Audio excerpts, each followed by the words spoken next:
नमस्कार, नवभारत समाचार के यूट्यूब प्लेटफॉर्म पर आपका स्वागत है। मैं हूं डॉक्टर नज़र। दोस्तों, आज पूरी दुनिया में मुसलमान कौम की क्या हालत है किसी से छुपी नहीं है। मुसलमान पूरी दुनिया के हर गोशे में ज़लील ख्वार होता हुआ दिखाई दे रहा है। दुनिया के हर गोशे में मुसलमान सबसे पीछे नज़र आ रहा है। इसकी वजह क्या है? किस्मत वजह हो सकती है, कुदरत का निज़ाम हो सकता है, या हमारी अपनी कुछ कमियाँ हो सकती हैं, या सरकार और सरकारी सिस्टम की कोई कमी हो सकती है। हम मुसलमानों की आदत है कि हम दिन भर कहीं किस्मत को, कहीं सरकार को, कहीं सरकारी सिस्टम को कोसते हुए नज़र आते हैं, लेकिन क्या कभी ये गौर करते हैं कि हमारी भी कुछ जिम्मेदारियां हैं? हाँ, मुसलमान अपने पुरखों की कुर्बानियों का बखान करता हुआ मिल जाएगा कि हमारे पुरखों ने वो मंजिल बनाई थी, हमारे पुरखों ने वो किला बनवाया था, हमारे पुरखों ने वो कुर्बानी दी थी, हमारे पुरखों ने ये दिया था, वो किया था। इस तरह का गाना गाते हुए मुसलमान अक्सर आपको कहीं ना कहीं ज़रूर मिल जाएगा। लेकिन ये सोचो कि हमारे पुरखों ने अपने दौर में अपनी जिम्मेदारियों का एहसास किया, जो हो सकता था उनसे देश और समाज के लिए किया, और अपनी अगली जनरेशन के लिए हौसला अफजाई और इज़्ज़त के लिए बहुत सारे काम किए।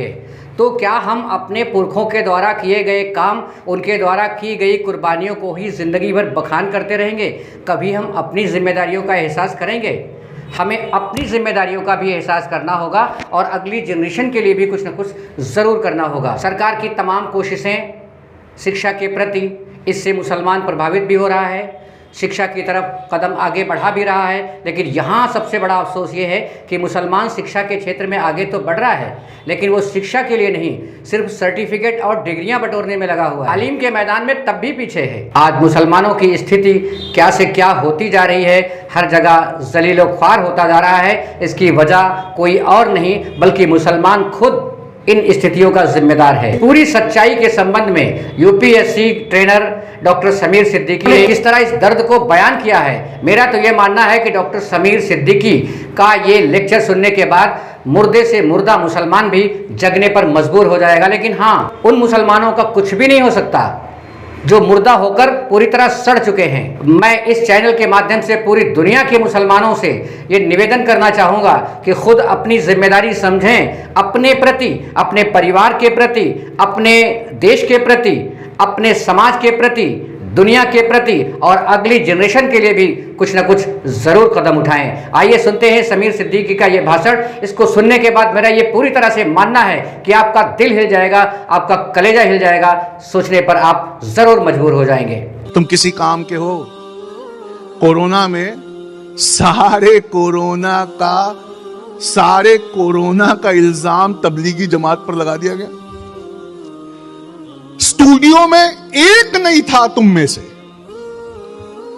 कोर्ट में एक नहीं था तुम में से, सोशल मीडिया में एक नहीं था तुम में से, न तुम में से कोई असेंबली में था।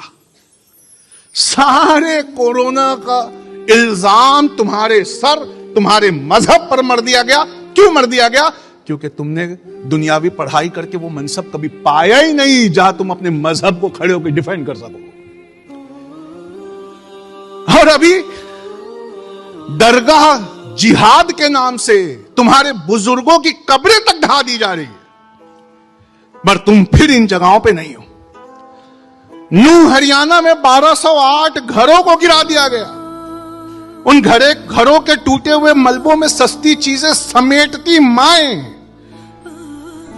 वो तुम्हारी तरफ देखकर पूछ रही है तुम में से कोई मेहनत करने वाला? वो तुम्हारी तरफ देखकर जेलों में मार खाते बेगुनाह लोग और बाहर सिसक कर भीख मांगते उनके बच्चे तुम्हारी तरफ देख रहे हैं कि है तुम में से कोई तैयारी करने वाला? है कोई ऐसा वकील तुम में? है कोई माइका लाल जो इतना गोल्ड मेडल ले आए वकालत में कि उन लोगों की बेगुनाहों की जमानत करवा सके? दुनिया कहती है मुसलमान सबसे ज्यादा जेल में है। दुनिया जानबूझकर पूरा सच नहीं बताती। सबसे ज्यादा बेगुनाह जो कौम जेल में है वो हम हैं। हम जेल में नहीं है, हमें बेगुनाह जेलों में रखा गया है। क्यों? क्योंकि बाहर उसकी ये कौम कहीं सोशल मीडिया में गुम हो गई। आने की पढ़ने का तरीका अगर हमने अभी नहीं बदला तो आने वाला बदलता हुआ ज़माना हमें कहीं का नहीं छोड़ेगा। मदरसे से निकलने वाले उलमा हजरात नए ज़माने के हिसाब से तकरीरें जुमा में नहीं करेंगे। तो एक ऐसे 5G आ गया है जो बाप और माँ की नाक के नीचे वो गुल खिला रहा है जिसको आप किसी न किसी व्हाट्सएप में जगह पाते देख लेंगे। हम व्हाट्सएप में करते भी क्या हैं, एक बेबसी भरा मैसेज जो हमारे पास आता है हम इस उम्मीद में कि कोई देख ले सारे ग्रुप्स में डाल देते हैं। समीर सिद्दीकी का ये भाषण उम्मीद है आपको बहुत पसंद आया होगा और आपके दिल तक पहुंचा होगा, आपके कलेजे को हिला के रख दिया होगा।